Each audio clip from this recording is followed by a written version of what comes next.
Muy buenas tardes, amigos. Nuevamente en Hablemos de Libros. En esta ocasión hablaremos del libro Introducción a la Defensoría del Pueblo, escrito por Gisela de León de Cedas y Salvador Sánchez. Es una publicación del año 2001 que forma parte de la colección de Derecho Constitucional de Ediliber, y su coautora Gisela de León de Cedas es la invitada del día de hoy. Ella es licenciada en Derecho y Ciencias Políticas por la Universidad Católica Santa María la Antigua, tiene una maestría en Derecho Internacional de los Derechos Humanos por la Universidad de Notre Dame en Indiana, Estados Unidos. Ha trabajado en Panamá y fuera de Panamá en el tema de derechos humanos y concretamente en la Defensoría del Pueblo en Panamá, también en el Ministerio de Gobierno y como jefa jurídica de la Comisión de la Verdad en Panamá.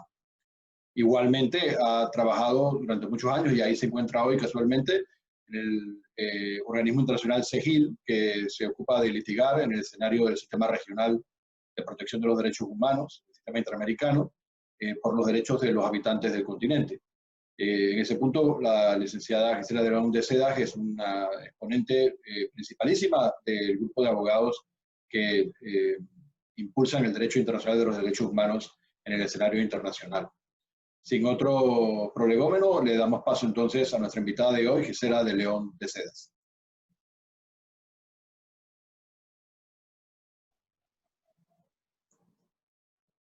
Hola nuevamente, esta vez aquí con Gisela de León, que ya hicimos la presentación formal.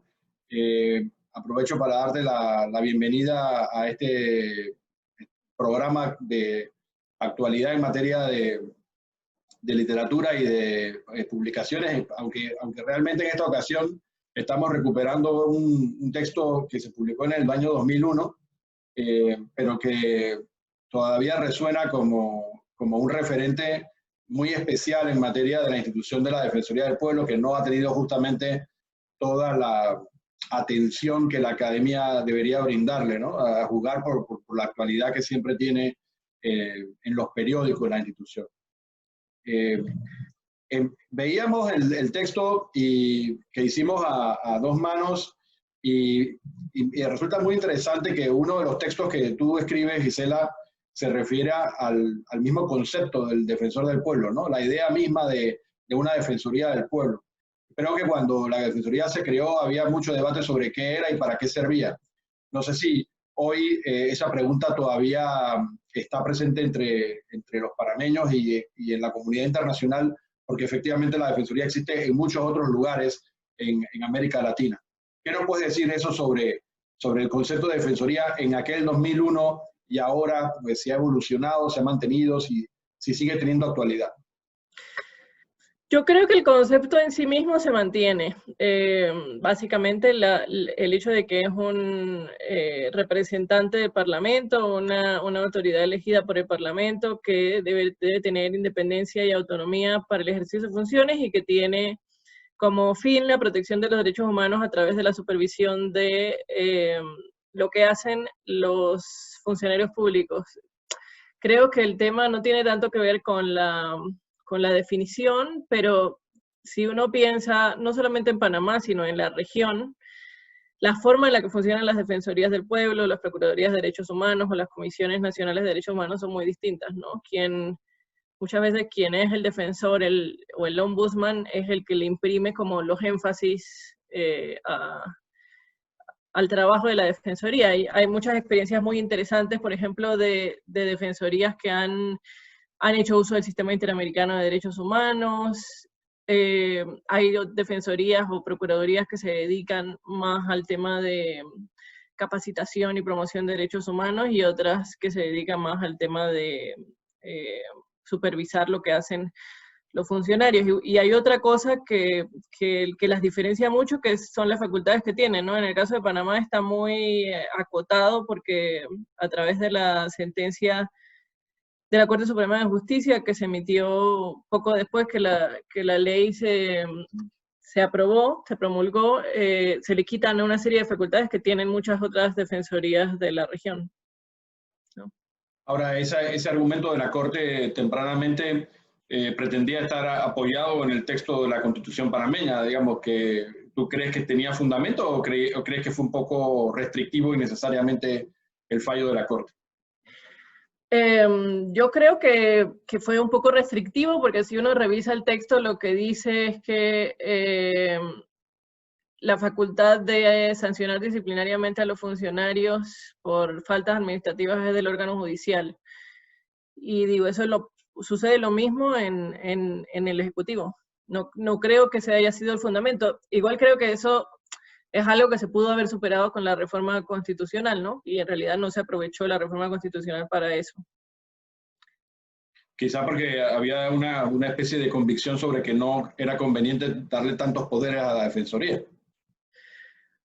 Sí, puede ser una razón. No sé si, en realidad yo no estaba en Panamá en el momento y no estuve involucrada en el momento de la reforma constitucional, pero no sé si hubo como demasiada discusión sobre las mejorías que podía tener o que podía causar la reforma constitucional a la Defensoría, sino que se siguieron más o menos, no en su totalidad, pero más o menos los mismos parámetros que estaban en la ley 7, ¿no? Uh-huh. La verdad es que ese desarrollo de la Defensoría en ese punto, por lo menos de la regulación, a causa de cambios normativos o de fallos, no ha sido de expansión de las competencias, sino más bien de limitación y de restricción.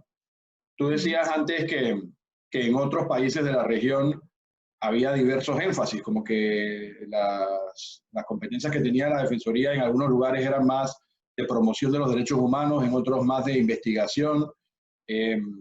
¿Tú crees que la Defensoría de Panamá tenía algún énfasis en particular? ¿Reunía de alguna manera todos los perfiles?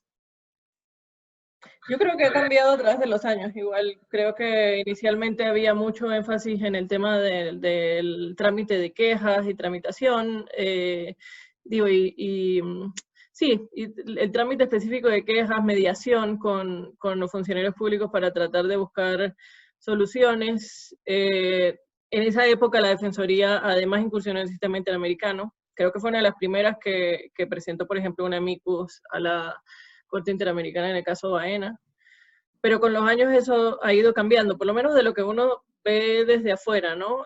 Porque yo ya no estoy como tan inmersa en el mundo de la Defensoría, pero por ejemplo, la administración anterior estaba mucho más, no la anterior, la tras anterior, no me acuerdo ahora mismo cómo se llamaba la defensora, estaba enfocada mucho más en la promoción de los derechos humanos. No había como tanto énfasis en el trámite de las quejas. Y creo que también en diferentes épocas, tal vez al principio, tal vez los dos primeros defensores tenía el trabajo de la Defensoría como mucha más resonancia pública, que creo que ese es un aspecto súper importante de la Defensoría si uno piensa que su fuerza, la fuerza de sus decisiones es la fuerza moral. Eso no, la única manera que lo logras es a través de la figura del defensor, que sea una persona con autoridad moral, pero también a través de la publicidad de sus actos, ¿no? Y eso ha cambiado con los años. En realidad ahora uno no escucha, y en las últimas administraciones no escucha tanto o de manera tan frecuente sobre el trabajo que hace la Defensoría en los medios de comunicación. Uno de los ensayos en el libro que es de tu autoría, justamente enfatiza en el tema de las atribuciones de investigación. ¿Tú crees que sería entonces pertinente fortalecer esas atribuciones hacia el futuro, digamos, considerando todo lo que ha pasado desde que escribiste eso en el año 2001? A mí me parece que esa es una de las principales facultades de la Defensoría, y me parece que sí, que ese debería ser como su principal énfasis. Ese, y creo que otro que se debería desarrollar, y que en realidad no sé si se ha desarrollado lo suficiente, es la posibilidad que tiene la Defensoría de presentar recursos judiciales. Y lo del uso del sistema interamericano también creo que es una facultad que no está establecida en la ley, pero que podría ser interpretada como esta facultad de usar los recursos judiciales y que, como te decía, lo han usado muchas defensorías de la región y han hecho un importante aporte a la protección de los derechos humanos y al desarrollo de estándares tanto por la Corte como por la Comisión Interamericana. Ahora que mencionabas también el dato de la presencia mediática de un defensor con con prestigio para hacer valer las recomendaciones o las conclusiones de sus investigaciones. Resalta, por ejemplo, el problema que se genera cada vez que hay un proceso de elección del defensor del pueblo. Creo que en el año 2000 habías escrito, no en el texto que estamos comentando ahora, pero sí en algunos artículos de periódicos, tanto reflexiones sobre los requisitos para ser defensor como el modo de elección. No sé si en Panamá podría todavía mejorarse el sistema que se utiliza. Tú tienes una experiencia internacional en esta materia que permitiría quizá hacer algún tipo de contraste con la forma en que opera la selección de los defensores del pueblo en otros lugares. A mí me consta que cuando surgió la ley, se consultaron esas experiencias internacionales para tratar de diseñar un sistema que fuera funcional, pero probablemente podría mejorarse mucho más. No sé qué visión tienes hoy sobre cómo elegir a un defensor o defensora del pueblo de una manera que sirva a los propósitos de la institución. Bueno, creo que una de las cosas que se perdió con la reforma constitucional y que yo creo que es algo que necesitan tener los defensores es que la ley 7 establecía que si bien no era un requisito, se tenía preferencia si la persona era abogada con especialidad en derechos humanos. Y yo creo que eso sí es algo que es necesario. O sea, para que el trabajo de la defensoría tenga sentido, la persona que la dirige tiene que entender para qué sirve la institución y tiene que entender también los estándares de protección de derechos humanos sobre los cuales tiene que trabajar, ¿no? Eso a lo mejor se resuelve con una buena asesoría, con gente técnica especialista en derechos humanos, pero obviamente que es importante que la cabeza tenga ese conocimiento, ¿no? Entonces, ese es un tema que creo importante, y lo otro creo que tiene que ver con el procedimiento, ¿no? Inicialmente cuando se aprueba la ley, la forma de elección era por mayoría absoluta. Con la reforma constitucional creo que eso mejora un poco, a que son 2/3 de la asamblea, pero de todas maneras, creo que ahí habría una posibilidad de mejora, porque la idea es que la elección, por una parte, busque la elección de las mejores personas, pero por la otra parte, como la Defensoría del Pueblo es la creación de la Defensoría del Pueblo se considera como una forma de control democrático. La persona elegida debería representar el querer de la mayoría, yo diría que de 3/4 de la asamblea, no 2/3 como está ahora. Eso creo que ayudaría. Seguramente la elección sería más complicada, pero también el proceso de negociación podría ayudar a que se escojan a mejores personas, ¿no? A las mejores personas en el proceso. Y lo otro creo que tiene que ver con el proceso en sí mismo, ¿no? Cómo garantizar que ese proceso sea transparente y que haya, que pueda haber la fiscalización de la ciudadanía. Creo que han habido algunos intentos en ese sentido. Yo recuerdo, no recuerdo si la última o la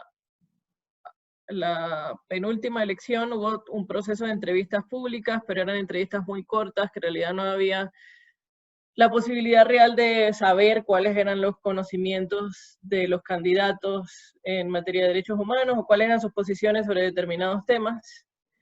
Entonces creo que sería importante tener como un proceso transparente en donde realmente se pueda valorar o evaluar quiénes son las mejores personas para ocupar el cargo. La verdad que ese tipo de institución que muchas veces se describe como unipersonal porque carga sobre los hombros de la figura principal gran parte del prestigio y la proyección de la institución, se ve impactada por cosas como las que nos han pasado en las últimas décadas, que hasta, por lo menos 3 defensores del pueblo han visto interrumpidos su mandato antes de culminar, de forma, yo creo que traumática muchas veces y con un alto costo para la estima de la institución en el país. No sé si tú le has dado seguimiento a las formas de concluir los mandatos de los defensores del pueblo en Panamá, pero contrastándolo también con el resto del continente, nos damos cuenta que no es infrecuente que los defensores del pueblo sean objeto de procedimientos para expulsarlos del cargo. Y eso habla un poco de los problemas de la institucionalización de la Defensoría del Pueblo en nuestros países. Sí, creo que tiene que ver con, digamos, la Defensoría del Pueblo en determinados momentos se vuelve en una molestia para las autoridades que la misma Defensoría fiscaliza, ¿no? Y efectivamente, digo, yo solamente conozco sobre procesos de remoción efectivos acá en Panamá, no recuerdo ninguno de otro país, aunque puedo simplemente no conocerlo, pero sí conozco que han habido intentos de remover a otros procuradores de derechos humanos o a defensores del pueblo de otros países. Creo que ese es otro de los temas que generó la reforma constitucional, ¿no? La ley establecía que la remoción del defensor del pueblo era facultad de la Corte Suprema de Justicia. Y con la reforma constitucional se establece que queda en manos de la Asamblea. Ahí eso podría abrir la posibilidad a que la remoción se utilice para poder sacar a una persona que está siendo molesta para quienes están en el poder en ese momento, ¿no? Y viendo todo este viacrucis, digamos, de la institución después de tantos años, no solo en Panamá, sino en la región, ¿cuál tú crees que sería digamos, el mandato actual, contemporáneo? ¿En qué debería una Defensoría del Pueblo hoy poner el énfasis? Más allá de sus facultades, o sea, ¿en qué temas deberían enfocarse? Bueno, dentro de las facultades que hemos discutido ya, como en quizá algún tema nuevo. Ya sabemos que cuando se dice investigar violaciones a derechos humanos, pues el universo digamos, de énfasis que podríamos hacer ahí es gigantesco, ¿no? Pero podría ser que con el paso del tiempo las temáticas hayan cambiado y una defensoría hoy tendría que ocuparse de temas que no parecían tan claramente significativos a finales de los 90. Creo que la pandemia nos ha demostrado que hay muchos temas pendientes, ¿no? En materia de derechos humanos en general, ¿no? Derechos económicos, sociales y culturales para empezar. La pandemia ha demostrado que la desigualdad es latente, o sea, muchos problemas que ya existían, que sabíamos que existían, se hacen más evidentes en el contexto de la pandemia, y uno de ellos es los derechos económicos, sociales y culturales, ¿no? El acceso a vivienda adecuada, el acceso a alimentación adecuada, el acceso a salud. Creo que la Defensoría podría dedicarse a ver esos temas. Un tema que es súper novedoso y que ahora es súper necesario son los derechos digitales, o sea, el acceso a tecnologías. Ahora, algunos de nosotros tenemos la suerte de poder seguir trabajando a través de teletrabajo porque tenemos acceso a tecnologías, pero lo cierto es que la mayor parte de la población de las Américas no tienen acceso igualitario a esas tecnologías. Creo que un tema que ha sido invisibilizado muchas veces y que es un tema súper importante porque también lo que ocurre ahí se refleja en el resto de la sociedad, es el tema de las personas privadas de libertad, que también se ha visto, o sea, evidenciados los problemas que se han sabido que siempre han existido en las cárceles a través de la pandemia. Y bueno, y podría seguir, pero digamos, creo que estos son como algunos temas en donde podría poner su atención la Defensoría. Sí, migración sí. También, perdón. Migración La migración es otro tema súper importante que digamos que es un fenómeno global que afecta muchos derechos y que pone en situación de vulnerabilidad a todas las personas que se ven obligados a migrar, ya sea por desplazamiento forzado interno o por o por migración, ¿no? Ese es otro tema que también me parece importante. Cuando escribiste este libro, estaba muy fresca tu participación como funcionaria dentro de la Defensoría del Pueblo. No sé si ahora, con todos los años y toda la experiencia que has acumulado en materia de derechos humanos dentro y fuera de Panamá, habría algo que hubieras escrito diferente, algo que hubieras dicho que no dijiste, algo que piensas que faltó, o quizá algo que lo hubieras enfocado de una manera diferente. La verdad no me viene nada a la cabeza ahora mismo. Creo que o sea, lo que tratamos de hacer con el libro fue como, primero, dejar claras como los antecedentes de la Defensoría, los antecedentes históricos desde sus inicios, después en Europa y en América Latina, y cuáles deberían ser las características mínimas que deberían tener. Yo creo que digamos que lo que está ahí sigue vigente. El problema es cómo se aplica. Creo que no siempre se aplica de la manera en la que se debería aplicar, y no solamente estoy hablando de Panamá, sino de la región, ¿no? Bueno, muy bien, Gisela, la verdad que da la tentación de volver a abordar ese tema y darle un poco de actualidad a los contenidos que, como tú dices, en algunos de los casos de esos ensayos sigue teniendo absoluta vigencia, porque son recuentos históricos y conceptuales que son igualmente útiles hoy como lo fueron en el año 2001. Pero ha pasado tanta agua debajo del puente que uno piensa, bueno, si esta institución va a continuar formando parte del entramado institucional del país, va a seguir siendo un órgano constitucionalizado como lo es hoy en día, debería tener las fortalezas tanto normativas como materiales para hacer su trabajo como debe ser. Y es verdad que hoy en día la reflexión general que se hace sobre la institución es que está pendiente de una recuperación de su norte, y este tipo de trabajos académicos creo que ayudan a reencontrar las bases de la institución y adaptarla a las situaciones contemporáneas. Como tú bien dices, los retos de los derechos humanos a finales de los 90 existían igual que ahora, pero hay énfasis quizá que hay que replantearse. Creo que al final de los 90 el problema de la migración no tenía las características que tiene ahora. Creo, por otra parte, que si algo ha ocurrido en materia penitenciaria es que los problemas se han hecho cada vez mayores y más complejos. Y una Defensoría del Pueblo que funcione bien sería casi que indispensable, ¿no? Realmente. Bueno, no sé si quieres concluir esta breve presentación de ese trabajo con una última intervención. No, agradecerte por la invitación. Creo que fue un ejercicio interesante revisar lo que habíamos escrito en ese momento, y creo que valdría la pena pensar en actualizarlo. Ojalá pronto. Bueno, vamos a tener eso en mente, a ver si es posible, y muchísimas gracias por haber aceptado la invitación. Esperamos verte pronto por Panamá, ojalá en un marco más agradable que el que encontramos ahora en el medio de la pandemia. Sí, ojalá. Hasta luego. Chao.